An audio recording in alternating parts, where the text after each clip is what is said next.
He built an army the continent had never seen before, not merely a mass of men and muskets, but a mobile system of corps, depots, and expectations that together promised a decisive stroke. Yet that very system, stretched across the vastness of Russia, would unravel in ways that reveal as much about Napoleon's strategic imagination as about its limits. To understand why the 1812 campaign became both a monument to strategic audacity and a catalogue of operational failure, we must follow the plan from the drawing board through rivers, depots, and frozen roads, and keep asking, what did Napoleon truly master, and where did his mastery meet an immovable reality? The political scaffolding for war was simple in its outward logic and fiendishly complex in its consequences. 7 years after Austerlitz and the Peace of Tilsit, Europe had been reordered to French advantage. Yet the Peace of 1807 was brittle.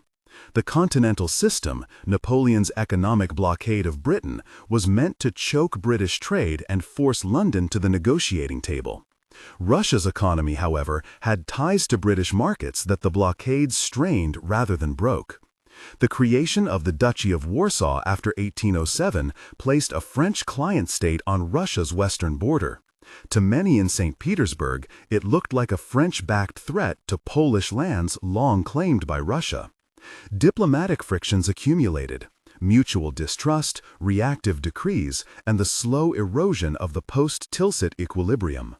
By 1810 to 1811, the rupture became an active diplomatic crisis. Tsar Alexander I oscillated between conciliation and resistance. His court contained voices that saw economic independence from France as essential, while others feared war. For Napoleon, the continental system was not merely a trade measure. It was an instrument of strategic pressure. If Russia could be compelled to submit to the blockade and to accept the political arrangements Napoleon preferred, especially curbing British trade and tolerating the Duchy of Warsaw, then the European order he had built could be secured. When diplomacy failed to produce such a settlement, Napoleon moved from pressure to preparation. On the map of Europe in the spring of 1812, the line from Paris to Moscow reads like the spine of an imperial ambition. The plan that emerged combined two elements that had made Napoleon successful in earlier wars: operational tempo, the ability to move quickly, strike where the enemy was ill-prepared, and force a decisive engagement, and organizational innovation, the core system that allowed independent movement while preserving a centralized strategic aim. He gathered men from across his client states and allies until, by the summer, estimates of the Grande Armée's size varied depending on which roles one counts. Figures quoted by contemporaries and later historians range from roughly 400,000 men to as many as 600,000 men at the start, if one includes detachments, garrisons, and non-combatant followers. What mattered was not only quantity, but composition. French contingents sat alongside Poles, various German contingents, Italians, Swiss, and auxiliary troops from states coerced or allied to Napoleon. This multinational character would be a strength in terms of manpower, but also a complicating factor for logistics, cohesion, and morale beneath the pressure of a long campaign. Napoleon's logistical assumptions were an act of faith in speed and foraging. Conventional supply by long wagon trains and depots was expensive and slow, so the French system emphasized living off the country when possible, supplemented by prearranged magazines and requisition networks laid across the Duchy of Warsaw and the western provinces. Depots were to hold forward supplies. Wagon trains would shuttle material forward, cavalry would screen and forage, and corps would maintain their own supply discipline during rapid advances.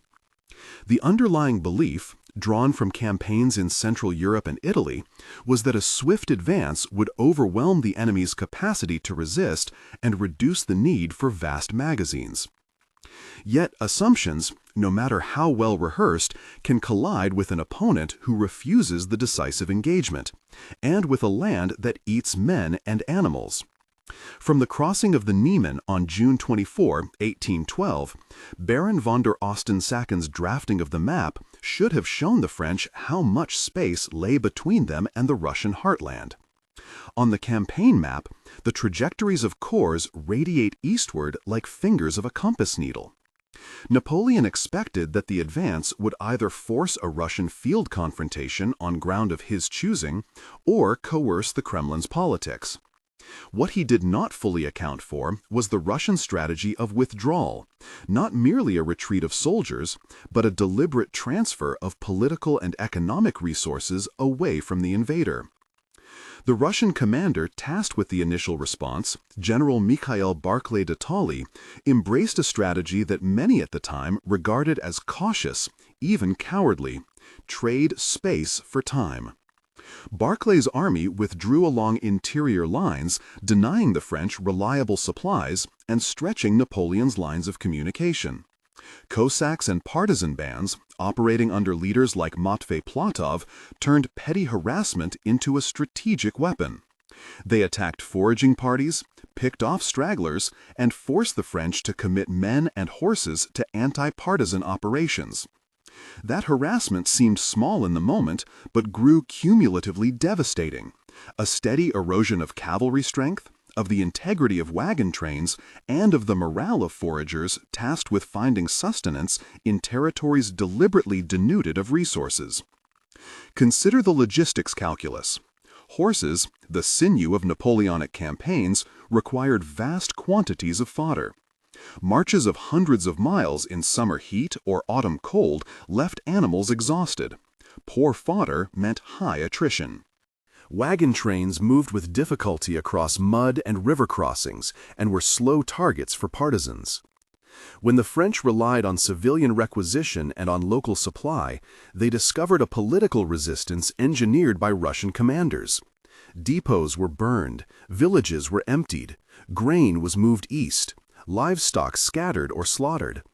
For troops conditioned on the idea that speed and foraging would sustain them, the result was an operational shock. The tempo Napoleon required began to stutter, and each day lost tempo widened the operational aperture through which attrition would drain the invader's strength. Napoleon's operational design did display elements of mastery. The corps system allowed Davout, Ney, Oudinot, and others to operate semi-independently while converging toward strategic objectives. Cavalry under Murat could screen movements and exploit opportunities. Pre-war preparations had included the establishment of magazines and the movement of some supplies forward. Napoleon's staff had rehearsed lines of advance to focus the campaign and to present the Tsar with an apparently irresistible march on his capital. Such planning is the reason many historians still credit Napoleon with unparalleled operational imagination.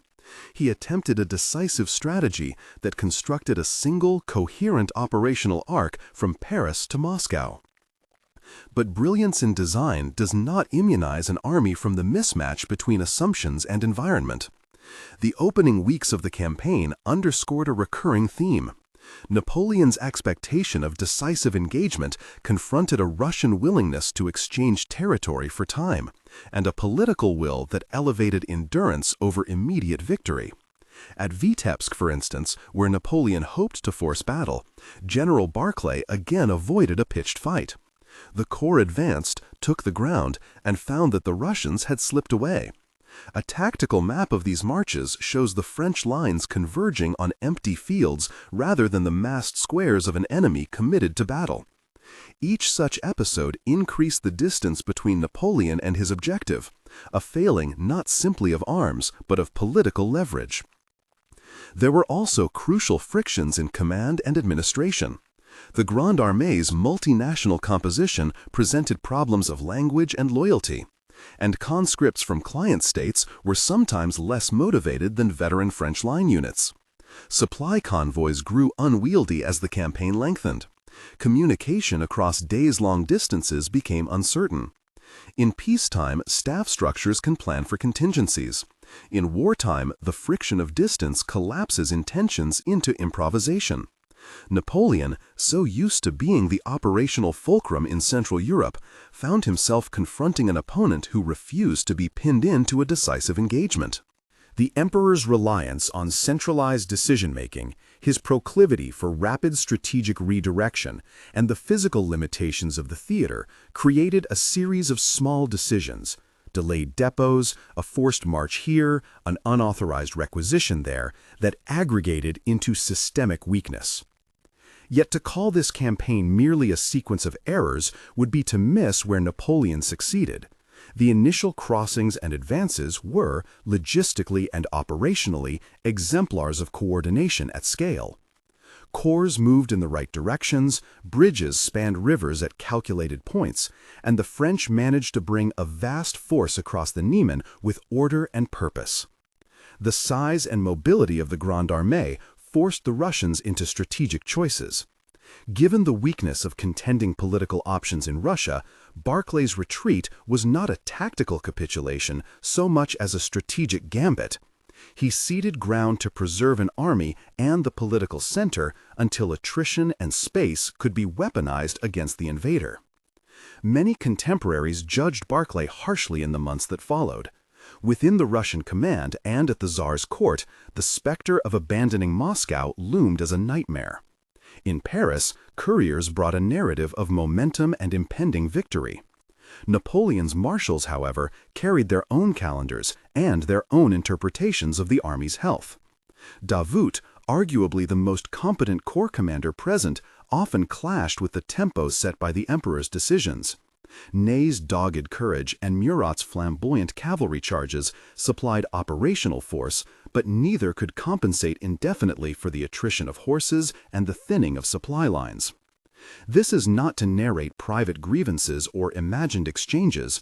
Rather, it is to register that the campaign's organizational integrity would be tested by the interplay of high command expectations and the theater's unforgiving realities. As summer moved into late August, the campaign's rhythm changed. The French reached Smolensk in mid-August. The capture of Smolensk on August 17-18, by contemporary dating, offered a kind of operational success. The city fell and material rewards were taken.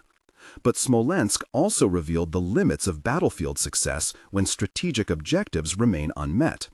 The Russians under Barclay slipped away with the core of their troops and many of their supplies, allowing them to fight another day and denying Napoleon the political endgame he sought.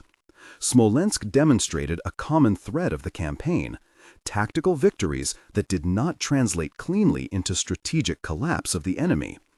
On the ground, the fighting around Smolensk and the approaches that led to it illustrated how doctrine and environment clashed. Road networks, river crossings, and the condition of the countryside, pocked with burnt-out villages and stripped fields, altered marching speeds. Maps of the Smolensk approaches show narrow arteries funneling men and supplies toward choke points. Each choke point magnified the effects of bad weather and partisan disruption. The French had to commit time and manpower to clearing and garrisoning lines of communications, and each such commitment subtracted from the combat power available to force a decisive defeat of the Russian field army. These attritional dynamics were not abstract. They translated into human depletion. Horses died in numbers that exceeded the attrition tolerable for cavalry and transport requirements. Men fell ill or deserted. The supply burden of non-combatants and the baggage train further eroded mobility. When a commander relies on the mobilization ethic of fast, decisive operations, gradual hemorrhage can be fatal precisely because it is incremental. Today, a few horses lost to exhaustion. Tomorrow, wagons caught in mud. The next day, a foraging party cut to pieces. Each small loss deepened the dependence on the remaining logistical system, and that system had been designed for a shorter, more decisive war. As August waned, Napoleon confronted the operational question that would define the next phase: how to convert a series of tactical successes and the capture of urban centers into a political settlement. His objective remained austere in its political geometry: force the Tsar to reconsider the continental system, or at least to accept terms that secured France's influence in Eastern Europe. To do that, he needed a decisive encounter that degraded the Russian field army's ability to sustain war or to produce a political shock in Moscow that would induce negotiation. What he found instead were strategic withdrawals, fires set by retreating Russians, and the growing chill of an autumn that would test both men and materiel. At this juncture, the campaign reveals a central paradox of strategic mastery.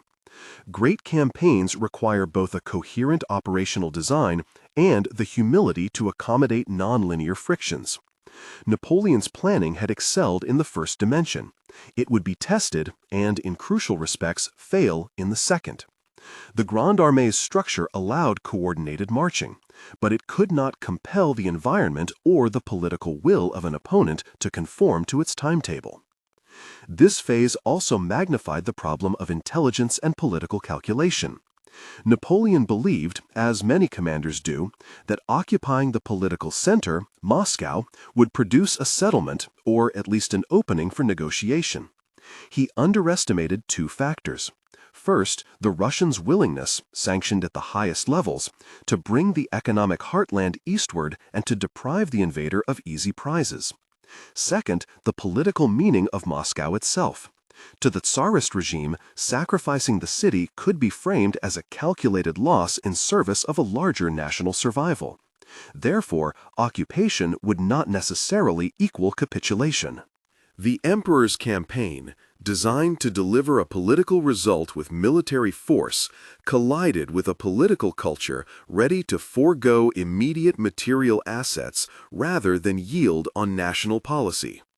Yet the narrative is not one of inevitable miscalculation alone.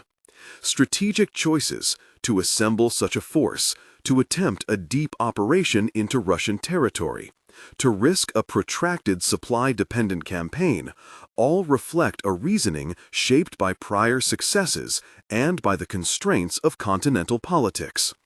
Napoleon had to consider more than the immediate battlefield. Coalition politics in Central Europe, the fate of the Duchy of Warsaw, the message sent to allies and adversaries. In that sense, his decision to act in 1812 demonstrated a strategic line of thought that sought to impose a political order through military depth.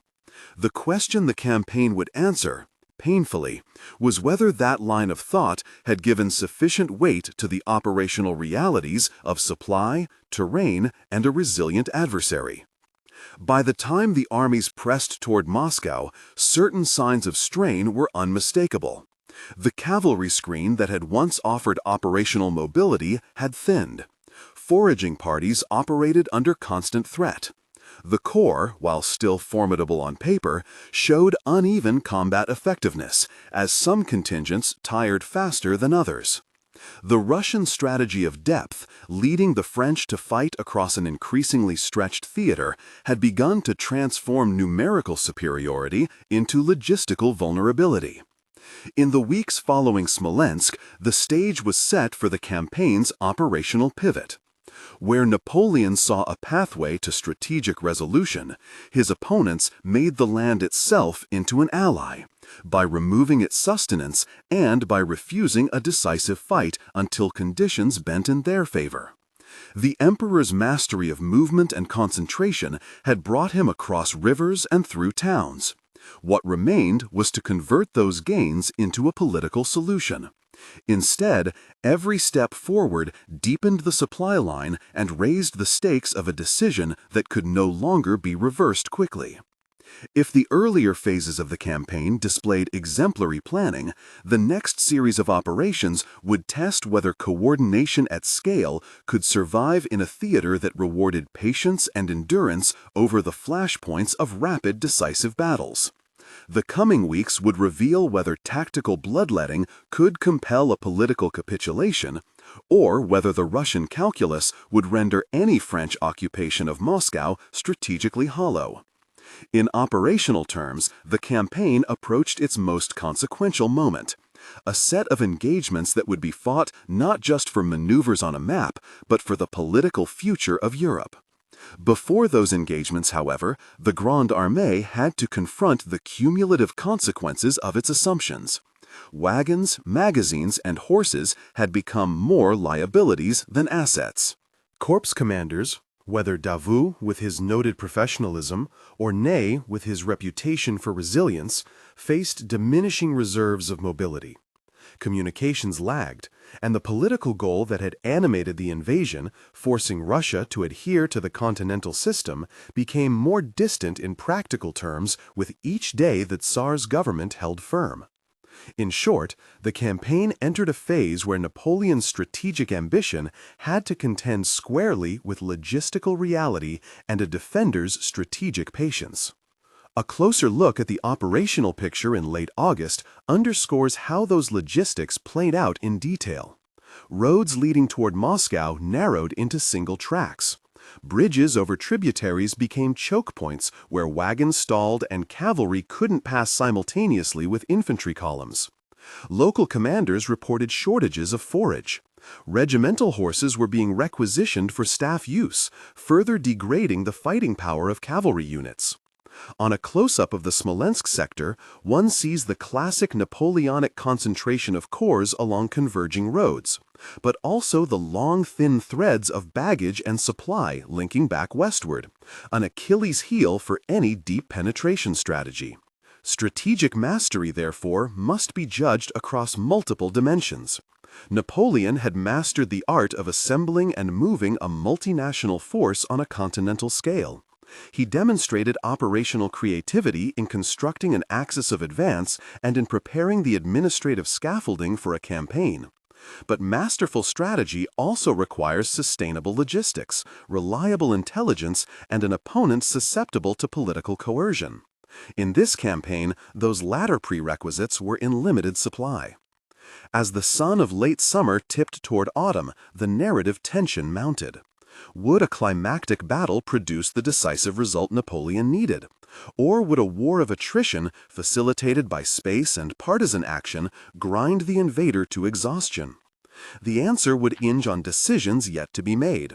How aggressively to pursue a retreating enemy, whether to prioritize speed over consolidation, and whether occupying cities would translate into political leverage.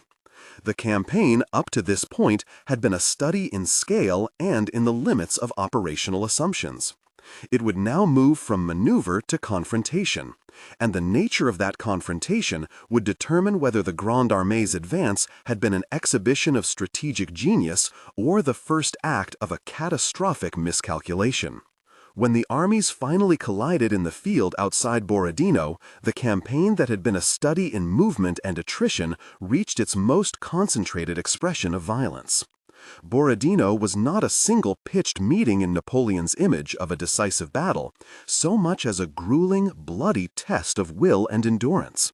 A fight in which tactics, terrain, and sheer stubbornness combined to frustrate strategic design. On the tactical map of Borodino, the ground reads with brutal clarity. Two armies arrayed across a broken landscape of ravines, villages, and fortifications. The Russians under General Kutuzov and his sub-commanders, with Prince Bagration holding the left and General Barclay de Tolly commanding the center and right in various phases, occupied strong fieldworks. The famous Raevsky Redoubt anchored the Russian center, while west of it lay the forward positions known as the Flèches and the Shevardino Redoubt guarding the approaches. Napoleon's plan, true to his doctrine, sought to break the Russian center and roll up the line, employing massed infantry attacks supported by artillery and the shock of cavalry where openings appeared. He committed his most reliable corps, Davout's, Ney's, and Eugene's among them, seeking to turn local superiority into strategic effect. The fighting on September 7, 1812, was savage and indecisive at once. French artillery pounded Russian positions for hours. Infantry assaults surged against earthworks and redoubts. Counterattacks met them with bayonet, musket, and grape shot. The Flèches changed hands repeatedly, a microcosm of the battle's character. Enormous local losses for marginal ground. Casualty estimates vary, as they must. Contemporary reports and later scholarship offer differing tallies. Reasonable ranges place French casualties in the tens of thousands, and Russian losses perhaps somewhat higher. Overall estimates of the two sides' combined dead, wounded, and missing commonly run from roughly 60,000 to 90,000. Such numbers underline the essential truth of Borodino. Enormous blood was expended for an outcome that fell short of the operational closure Napoleon required. One consequence of the fighting was the mortal wounding of Prince Pyotr Bagration, whose command on the left had borne the brunt of French attacks, and who was a symbolic and competent focal point of Russian resistance. He would die days later of his wounds. His fall deprived the Russian command of a forceful presence and added a layer of political and military grief to an already costly day. Yet the Russian army was not shattered. Kutuzov, whose caution had frustrated critics earlier in the campaign, retained a coherent fighting force capable of withdrawal and reorganization, an outcome that to many on the French side felt like failure even at the height of battlefield violence. Why did a fight that on the surface resembled a tactical French success not convert into strategic rupture?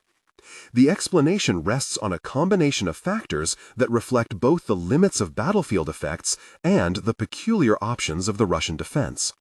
First, the Russians had prepared defenses that blunted the French operational advantage in maneuver. Second, even when French forces penetrated into Russian positions, they lacked the reserves and logistics to follow with the speed needed to exploit local gains into strategic collapse.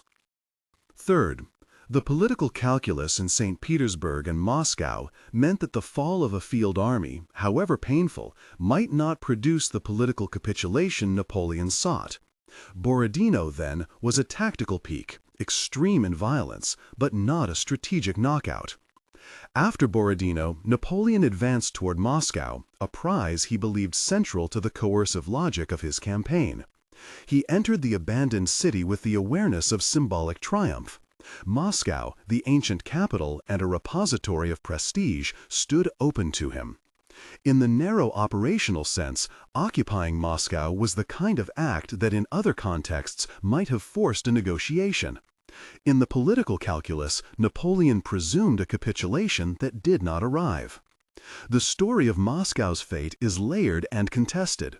Many contemporary observers and many historians agree that large portions of the city burned in the days after the French occupation.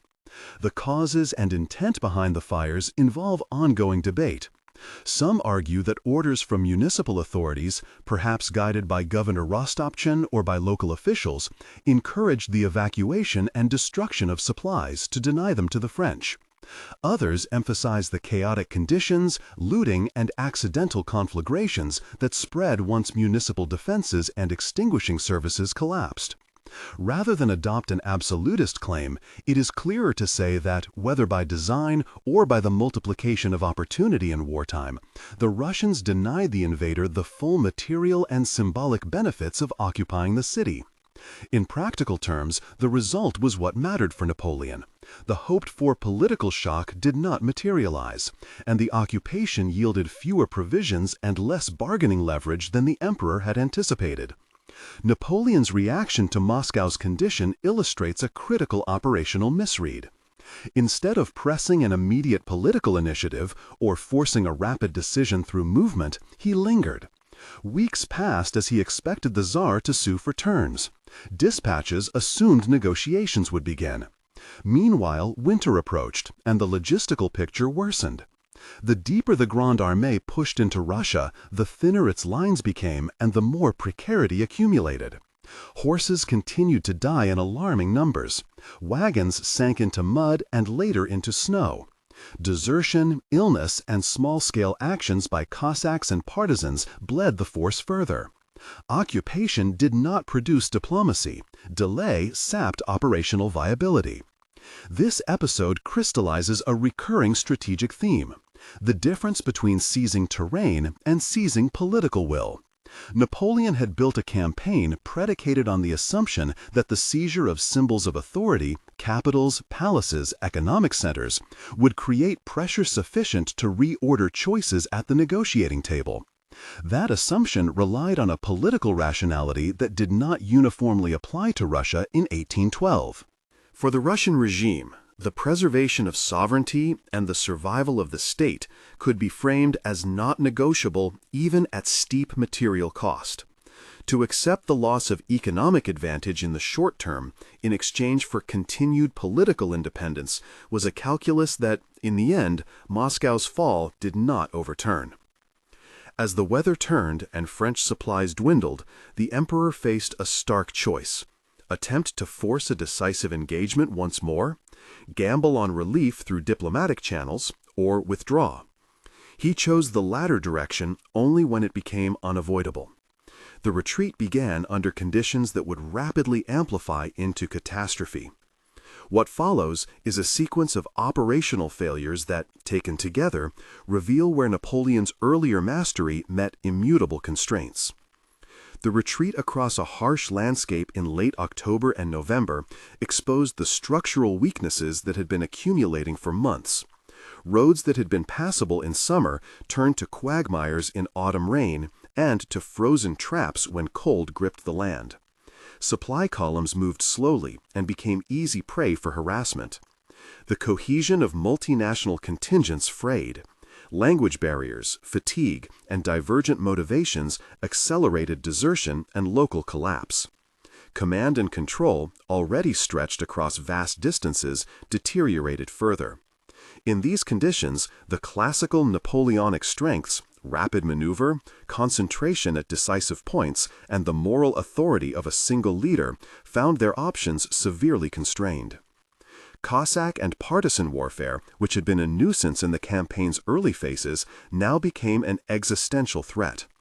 Russian light cavalry, operating on interior lines and familiar with the terrain, struck at stragglers, attacked isolated wagons, and interdicted communication. Such operations did not typically cause mass defeats in a tactical sense, but their cumulative effect was devastating. They multiplied delays, increased panic among the exhausted, and accelerated the breakdown of supply discipline. A French column halted to fend off raids might lose hours that in the winter equated to lost chances for survival. One of the most famous and tragic episodes of the retreat was the crossing of the Berezina River in late November. On a map, the Berezina crossing is an operational choke point.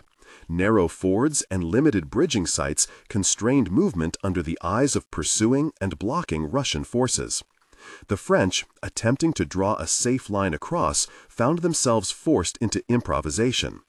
Engineers constructed temporary bridges under fire.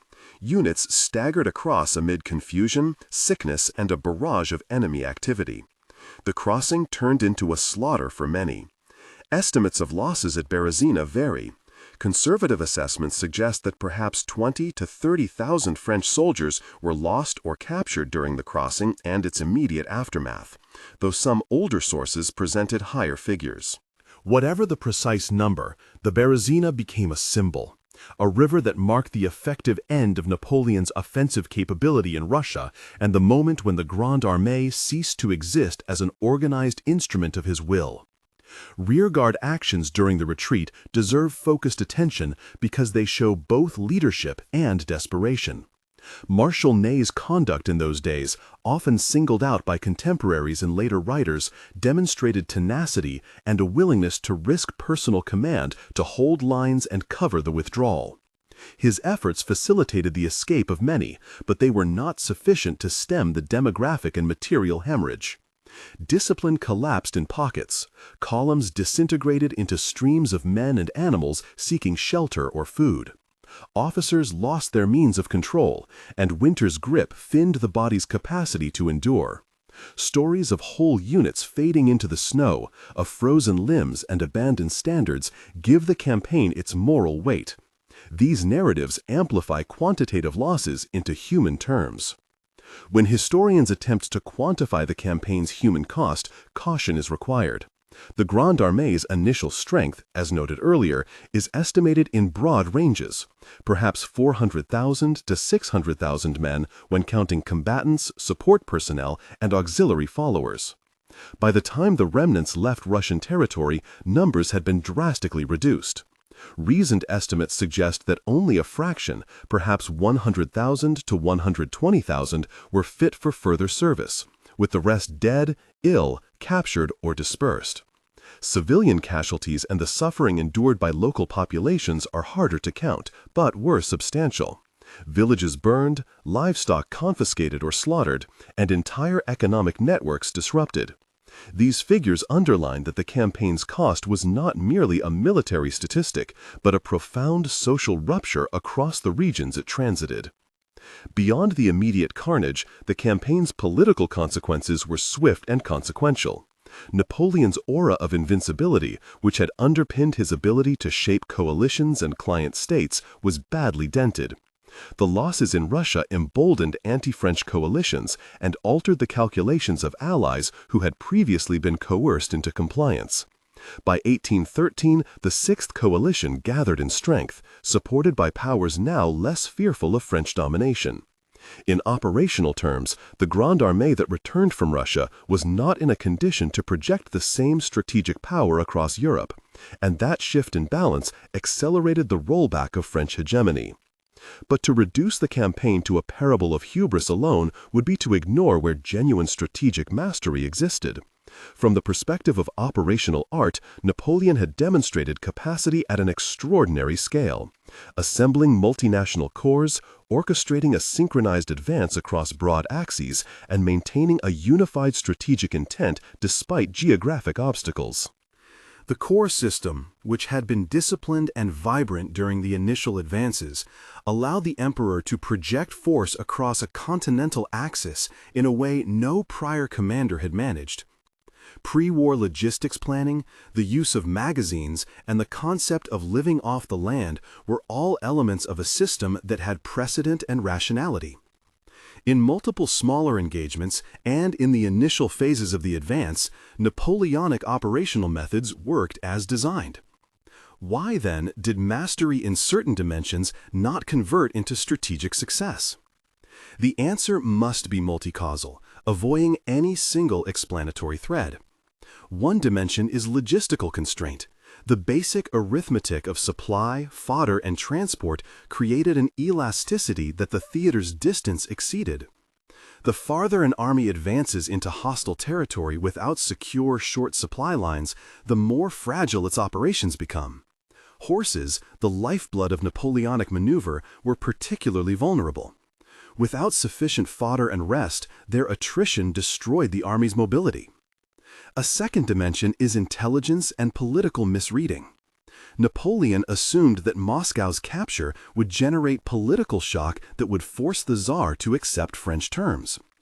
This rested on an underestimation of Russia's political resilience and leadership willingness to endure material sacrifice.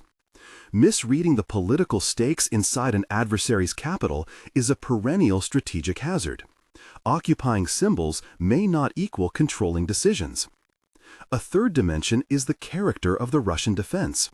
Depth, withdrawal, scorched earth tactics, and partisan operations combined to turn space into a weapon.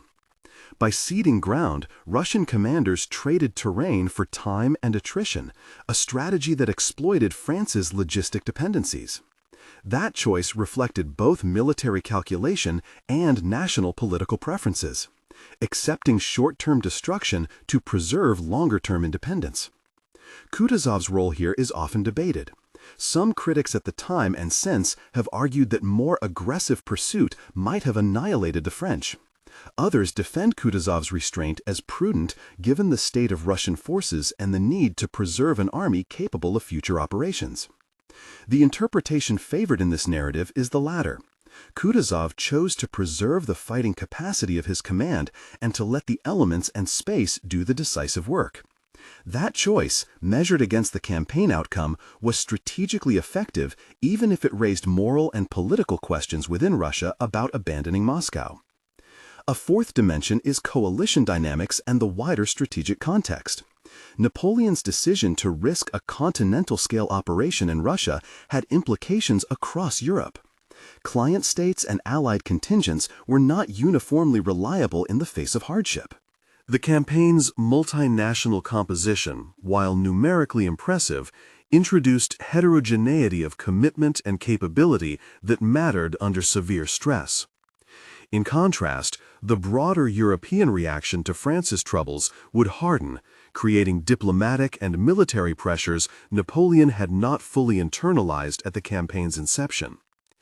Taken together, these factors sketch why a campaign that displayed operational mastery in some respects produced strategic catastrophe in others. The title's paradox, mastery and undoing, is not a contradiction, but a lesson. Strategic genius in design must be matched by sustainable logistics, accurate political intelligence, adaptability to environmental constraints, and secure lines of communication. Absent those complementary elements, audacity becomes exposure. The human dimension bears repeating as a moral and historical anchor.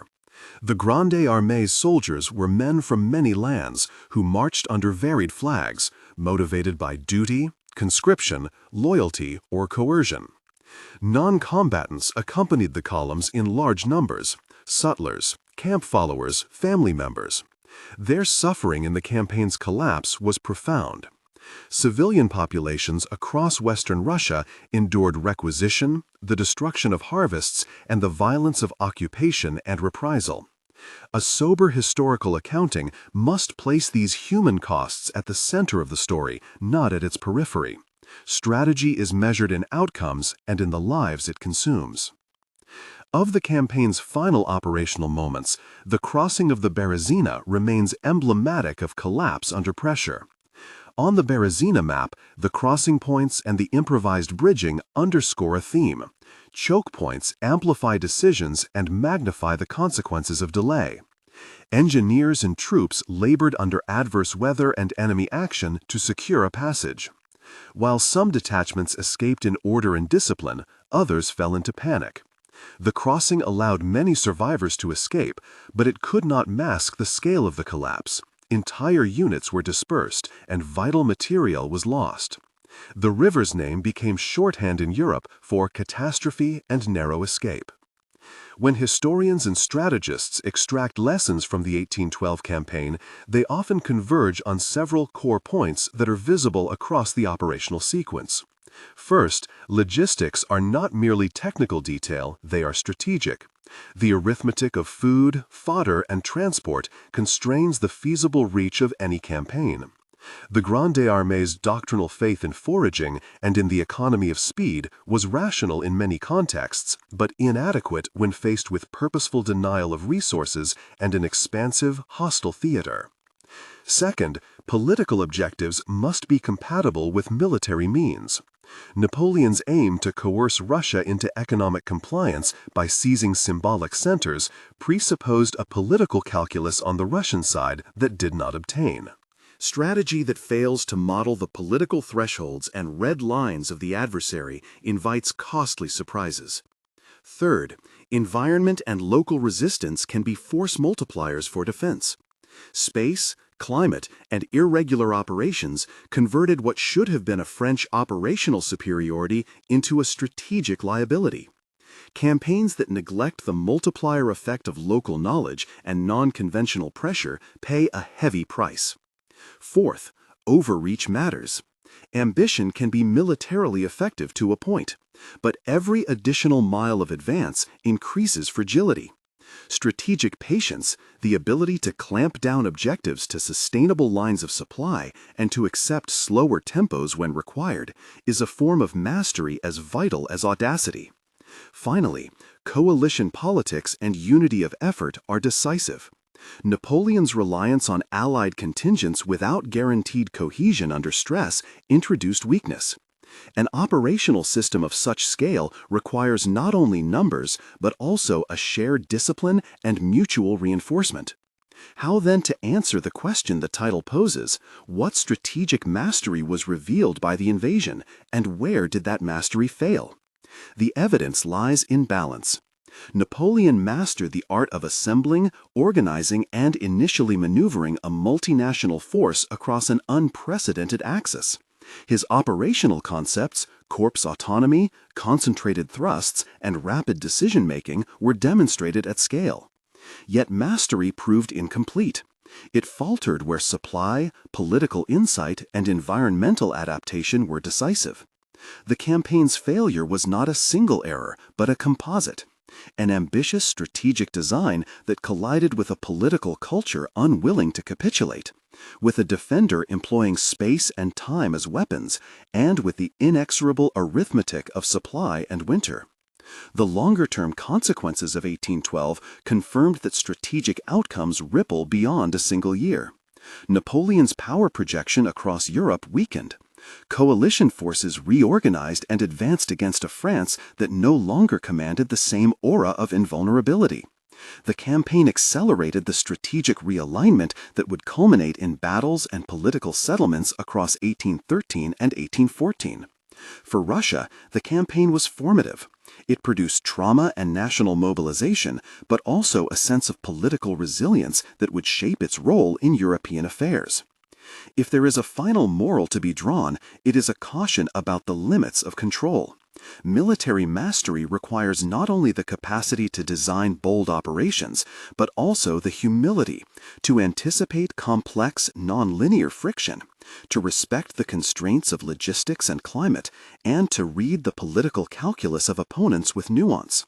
Napoleon's 1812 campaign stands as a rigorous case study in both the capabilities and the limits of grand strategic planning. A few practical takeaways for students of warfare and policymakers follow directly from the campaign's history. Insist on logistical realism. Plan with explicit, conservative assumptions about resupply and the vulnerability of supply lines. Model the political psychology of adversaries. Simulate how occupation or tactical loss translates into political decisions. Factor in the role of irregular warfare and local denial tactics. Space can act as an ally to the defender. And finally, ensure that coalition or allied forces have interoperable command structures and shared incentives that hold under stress. Before we close, a brief practical note for viewers who want to explore these events more visually and analytically. Consult detailed operational maps to track the Grande Armée's lines of advance and the Russian rearguard actions. A tactical map of Borodino helps explain why local gains failed to become strategic outcomes. And a Berezina crossing diagram clarifies why that river became such a decisive choke point. We provide these visual supplements in the resource pack linked below for those who want to follow the campaign step by step. If this unpacking of 1812 has been useful, take a moment now to subscribe and hit the notification bell. It helps us continue producing long-form strategic histories like this one. For patrons, we offer extended map sets, primary source notes, and a curated reading list that delves deeper into the archival debates. A short word from our sponsor. If you're drawn to narrative history that captures the era's detail and atmosphere, the historical novel Embers of Moscow, fictional title, offers a well-researched immersion into civilian life during the 1812 campaign, vivid, character-driven, and attentive to the social costs of war. The link is in the description, and purchases through that link support our research and production. To conclude, the 1812 invasion of Russia was at once an act of extraordinary operational imagination and a cautionary tale about the perils of extending power beyond sustainable means.